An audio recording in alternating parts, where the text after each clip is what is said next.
శ్రీ గురుభ్యో నమః. హరి ఓం.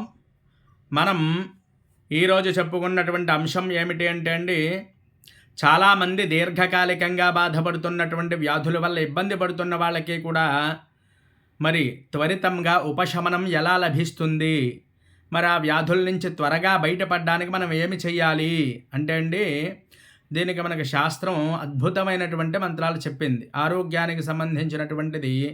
మరి అటువంటి మంత్రాన్ని నేను మీకైతే ఇప్పుడు చెప్పబడుతున్నాను. ఎవరైనా సరే అనారోగ్య సమస్యలతో బాధపడుతున్నవారు ఈ మంత్రాన్ని ఉదయాన్నే లేచి తప్పక జపం చెయ్యాలి. అది ఏమిటి అనేది ఇప్పుడు మనం చూద్దాం.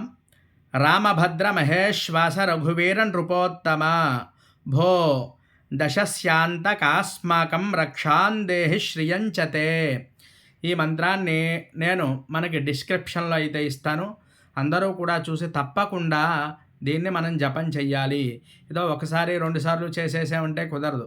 రోజు కూడా చక్కగా నియమనిష్టలతో భక్తి శ్రద్ధలతో ఈ యొక్క మంత్రాన్ని ఎవరంతట వారు శుభ్రంగా జపం చేసుకోవచ్చు. హరి ఓం తత్సత్.